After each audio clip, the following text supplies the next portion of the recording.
metal fabrication started at a young age for me. My dad was a race car driver, had his own little mechanic style shop. So I've been in a shop my entire life.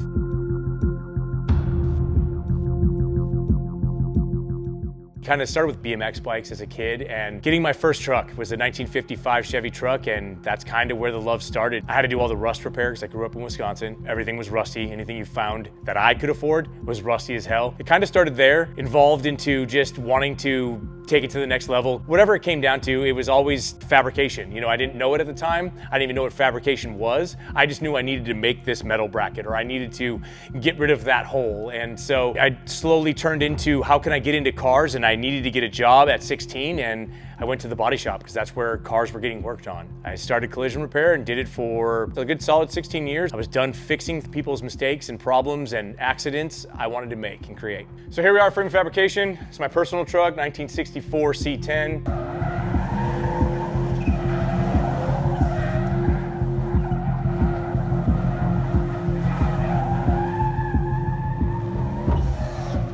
Found a curb with it, doing a little work to it. So I actually burned out the transmission doing burnouts. A second gear slipped and then caught and sent me around, and yeah, I Mustang the shit out of it, unfortunately. Supercharged 6-liter, bunch of custom mods, because that's what I like to do. The mini trucker in me, I have to modify everything. The less is more doesn't work for me. I like to get after every little bit of it, see how I can optimize it or see how I can change it, put my own touch on it. That's what I like to do. So just simple little things like extending this hood and I have a ton of hours into the hinges on this truck just to get this hood to open and clear the windshield.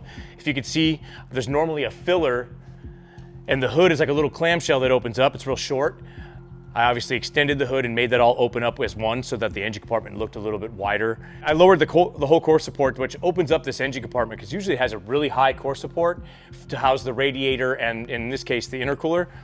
I built a full frame on this one and was able to spread it out and drop down the radiator and condenser and intercooler, which then now you can see the big supercharged 6-liter in there, which is beautiful to me. I love it. Makes me happy. So a bunch of metal work in the inside of here, push the motor back 10 inches. So now the harmonic balancer is actually behind centerline. It's behind the rack and pinion, which really makes this thing handle badass. I mean, you can cruise this thing just mobbing on the highway or freeway at you know, an inch off the ground. It makes it really fun.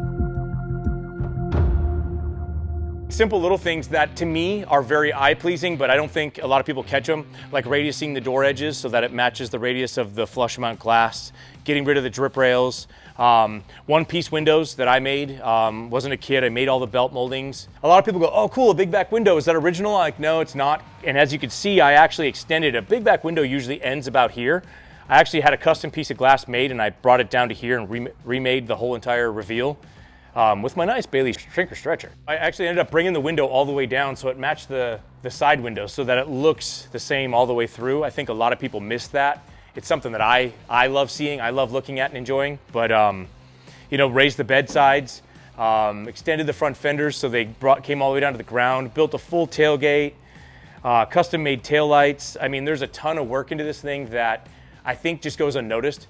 People see so many C10s and like, oh cool, another bagged and, you know, fully chassised, you know, C10.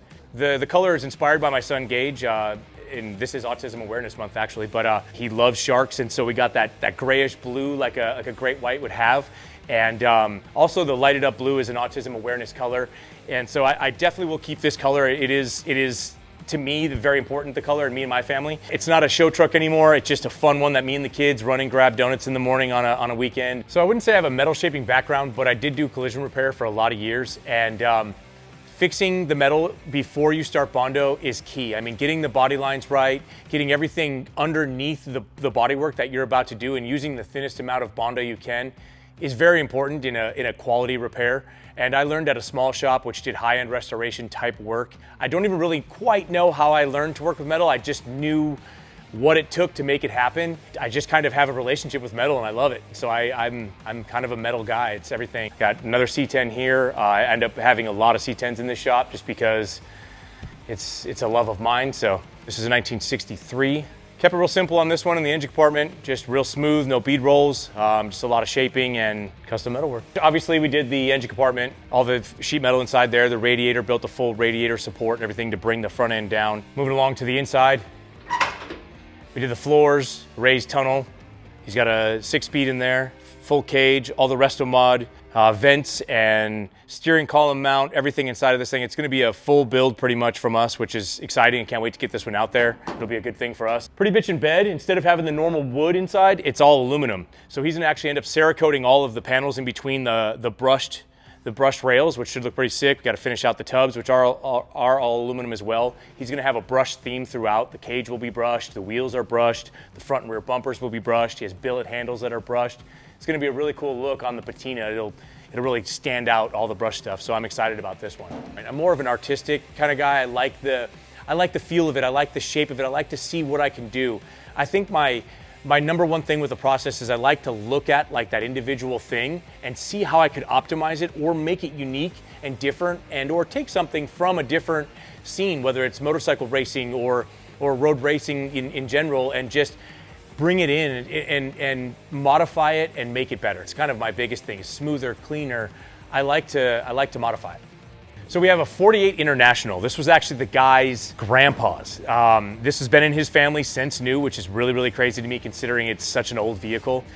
He actually took this thing and sent it to Roadster Shop. They 3D scanned the whole underside of the truck and built a one-off custom chassis for this truck. And then he had a Don Hardy, LSA built for it. He has a brand new Ferrari F8 and he wants this to complement it. So we're gonna do some cool shaping. We're gonna have some vents in there. We're really gonna bring it, obviously with the high horsepower motor and full chassis, coilover suspension, and everything with a full Roadster Shop underneath it. It'll handle, it actually has more horsepower than his Ferrari that he's ordering, and which is pretty funny to me. Right now we're doing all the BS work that comes to rust repair and floors, and just the firewall, which, is ultimately important. That's what we're doing now, and then we get into the fun stuff after that. When I was a kid and moved from Wisconsin to California, I sold my bike to help fund the trip. I was huge into BMX as a kid. As soon as I could ride a bike, I was trying to race BMX, and it was my first real custom thing that I could do. I was building my own frames, messing around. I mean, the frames weighed 40 pounds. They were ridiculous. They didn't work at all. But I would steal an old Huffy and grab the bottom bracket and the head tube and weld them into like a monocoque style with a single upper tube. And finally, when I actually got a paper route and really started getting into BMX enough to buy my own stuff, I got a Hyper Metro Pro. This was like my holy grail of bikes. I found an old Hyper Metro Pro XL, and now I'm pretty much obsessed. It's kind of like an addiction. This right here just really brings me back and makes me, it's exciting. I love it. I have the same excitement as a kid that I had, building that. It was kind of one of my first builds. So here we get into the meat and potatoes of actually what it takes to make all the fun stuff that we aforementioned, all the metal shaping stuff. Obviously, here it is, Baileigh tools. I mean, we don't need to mention it because we know we're talking about Baileigh and we're doing that, but without these tools, I couldn't make money and I couldn't make what I love making. It makes everything that I do so much easier. So everybody pretty much knows now, because of Baileigh, what all these tools do, but I'm fortunate enough here to have a bitchin' English wheel. I really like their plenishing hammer. There's a huge throw to it. It's actually where I do most of my metal shaping. I will only use the English wheel if I have to, because I can do kind of the same thing over here. I know people will argue that, but for what I do, I'm not doing full coach builds. A lot of edges, a lot of things that round off real quick. Instead of shaping that, I'll just run over here and quick do it, and then jump over to my Baileigh shrinker. I love this kick shrinker. It's just awesome. It doesn't shrink up the metal and make it all bunchy. It's just really nice and smooth, which is what I love about it. One day I'll get an extra one so I don't have to switch out the dies. Here's my pride and joy. I love this thing so much. It is the first Baileigh tool that I bought. I actually had one prior to this that I sold to move to Texas. I can't tell you how much I hated not having it in my garage. And so as soon as I got the shop again after working at those shops ended, this is the first thing I got. I love this tool. This is one of my favorites. It really does put a huge detail into your work. It really does make the work pop. It makes it look so custom, and it is the simplest thing. You draw some lines, draw some radiuses, and bust them out, and it is awesome the things you can do with this thing.